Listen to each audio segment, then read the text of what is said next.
Estamos de volta com o nosso TV é Ciência. Hoje conhecendo um pouco mais sobre cálculo renal, ou pedra nos rins, como é popularmente conhecido. No primeiro bloco, nós vimos que a pedra nos rins é formada durante o processo de filtragem do sangue, quando ocorre acúmulo de cristais. Homens jovens com idade entre 20 e 40 anos são os que mais sofrem com cálculo renal, e os casos aumentam em 15% na estação de verão. Agora vamos conhecer um pesquisador da UFES que sofreu com pedra nos rins e buscou maneiras de identificar como o cálculo renal é formado através das técnicas da cristalografia, um ramo da física nuclear. Então vamos à segunda parte da reportagem de hoje, novamente com Suzana Keller.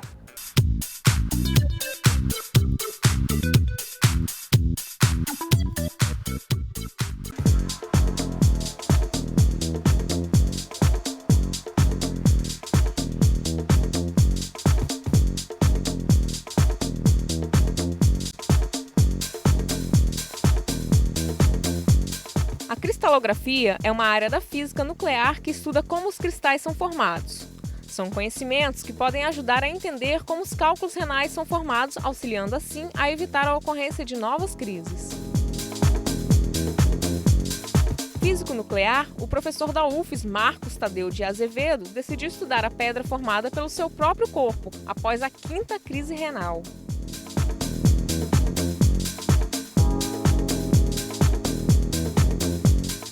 Como cristalógrafo, eu fiquei entendendo, eu achei muito estranho que durante anos eu tivesse crise renal e não entendesse como os meus cristais eram formados. Afinal de contas, eu estudo isso. E eu tive crises. Então, até por defesa própria, para fazer o meu estudo, eu falei, eu vou tentar entender por que esses cristais se formam. E aí comecei a estudar os meus cristais. E aí isso se estendeu, virou uma tese de doutorado hoje, E nós entendemos a formação dos cristais no rim, como é que eles se formam, quais são as condições. Como é que isso acontece? Para entender como cresce um cristal, é necessário primeiro verificar qual é a história desse cristal, para analisar ele muito bem sob o ponto de vista de atômico, de estrutura cristalina. Quando você faz isso, é como uma impressão digital que você tira de uma pessoa. Você identifica todo aquele cristal e ele é único. Nós fazemos uma boa caracterização. A interpretação tem que ser de um médico. Nós não fazemos isso. Nós não sabemos e não trabalhamos nessa área. Mas nós fazemos um bom exame do cristal e devolvemos para o doador ou para o cedente e ele leva ao seu médico. E a gente entende que esse é um elemento novo que os médicos ainda estão começando a usar.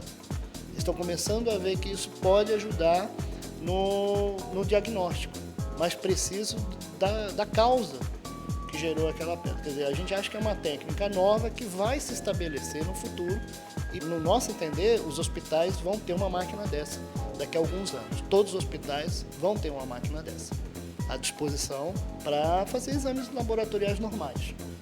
Hoje é pesquisa, entendendo que daqui a 10 anos deve ser prática. E os principais resultados alcançados aqui por vocês, por esse grupo de pesquisa em cristalografia, especificamente falando do cálculo renal? Para nós, na pesquisa, o que nós vimos é que existe uma grande incidência de cristais nessa região. Em primeiro lugar, são os oxalatos de cálcio, e em segundo, são os uratos. E os oxalatos, eles têm várias formas. Tem oxalato de cálcio com uma água, com 2 águas, com 3 águas. Oxalatos de cálcio que crescem na papila do rim, oxalatos que não crescem na papila, formas diferentes, tamanhos de cristais diferentes. E o nosso resultado, assim, que está despontando até agora, que é onde a gente está investigando mais intensamente, é que os homens, para a nossa pesquisa, eles têm apresentado um cristal de oxalato de cálcio com 2 águas.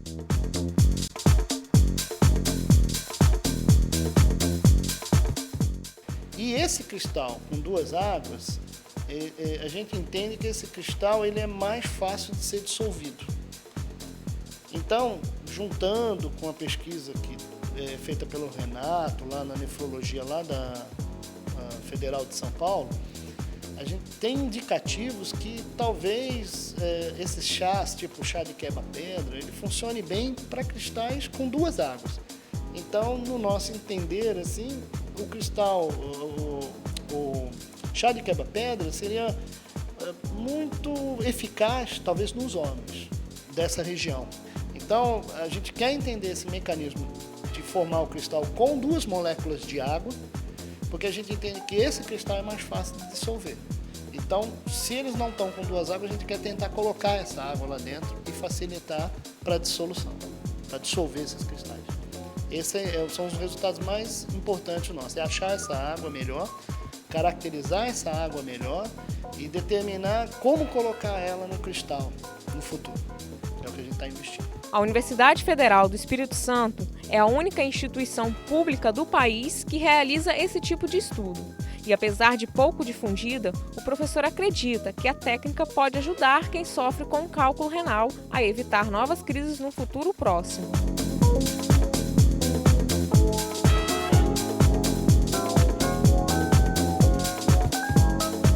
Você trabalha especificamente depois que a pessoa teve o cálculo renal, né? E aí você vai pegar a pedra e fazer análise dessa pedra, né? Explica pra gente como que é esse processo. Nós passamos por várias etapas, né? A etapa 1, a gente, primeiro, a pessoa que quer colaborar com a pesquisa, né, voluntário, ela cede a pedra, ou o médico nos fornece a pedra em geral, né, ele fornece porque ele pede para auxiliar, a gente faz com prazer, qualquer médico pode pedir para nós. Nós fotografamos primeiro a pedra com um microscópio óptico. Depois fazemos uma avaliação com o microscópio eletrônico, que é aquela estrutura, né, que nós vimos, né? Que é um microscópio que pode fazer um aumento muito maior que o óptico, pode chegar a 20.000 vezes. E a gente identifica no cristal, nas fotos de microscopia, a gente identifica que tipo de átomo existe. Se tem carbono, se tem oxigênio, se tem fósforo. Isso o microscópio eletrônico faz para nós.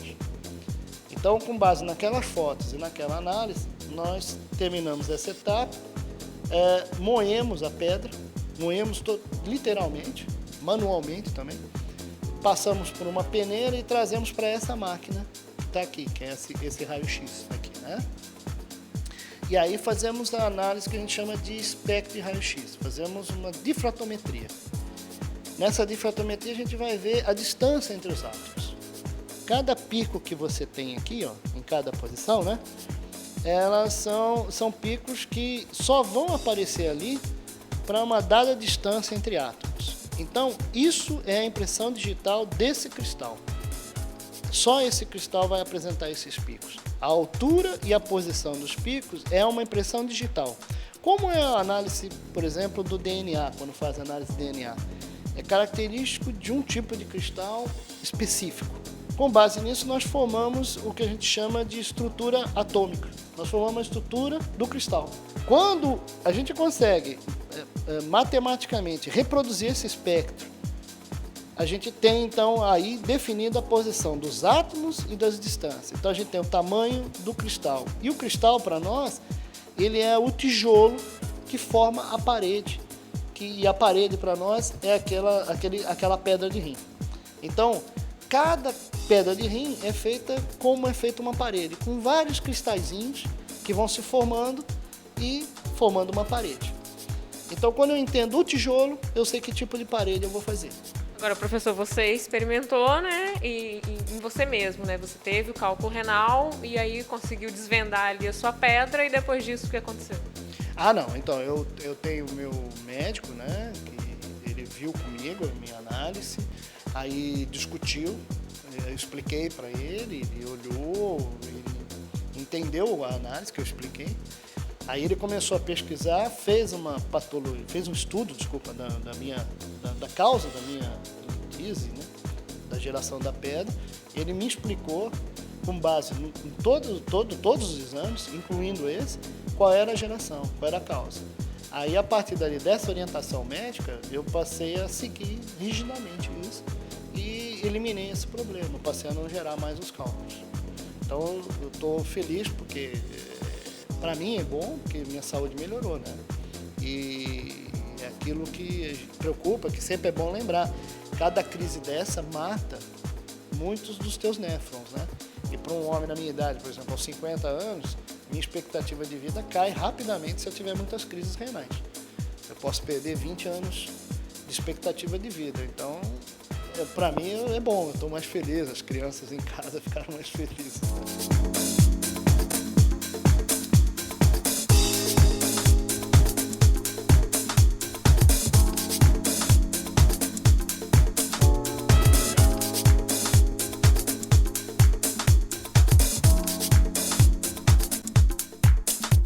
Bom, depois da reportagem do Ciência e Ação, é hora da gente dar uma conferida no Radar Científico com Adriele Loretti.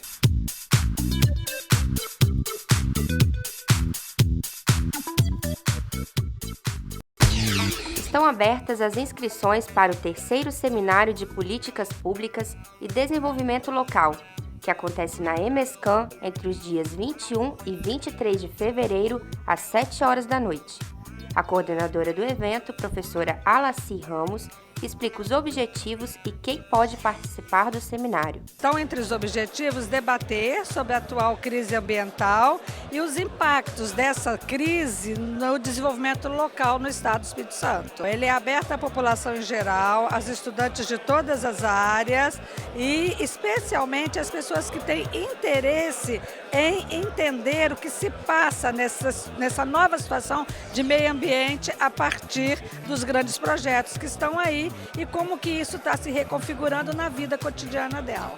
Mais informações sobre o seminário e inscrições você encontra no site www.emescam.com.br ou no telefone 3334 3543. Aconteceu na UFES nesta última semana a palestra Estímulo à Inovação para a Empresa de Tecnologia da Informação, com o especialista Silvio Meira, vencedor do prêmio Faz a Diferença 2010 do jornal o Globo. O evento teve como objetivo estimular o desenvolvimento da tecnologia e competitividade nas empresas locais. O governador do estado, através da Fundação de Amparo à Pesquisa do Espírito Santo e da Secretaria de Ciência e Tecnologia, anunciou o investimento de R$ 9 milhões para a execução de 7 editais, que visam o desenvolvimento científico e qualificação profissional dos capixabas. O governador Renato Casagrande destacou a importância dessa iniciativa para o estado. Os editais estão disponíveis na íntegra no site www.faps.es.gov.br.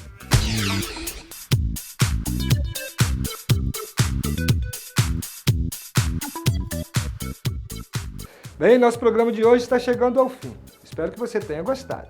Lembre-se, nós queremos saber da sua opinião sobre os nossos programas e você também pode indicar os próximos assuntos do TV Ciência. Envie um e-mail para esfazciencia@yahoo.com.br ou tvsciencia@yahoo.com.br. Você também pode ver de novo esse programa ou outras edições anteriores na internet. Basta acessar www.videoearte.com.br. Tudo de bom para você e até nosso próximo encontro.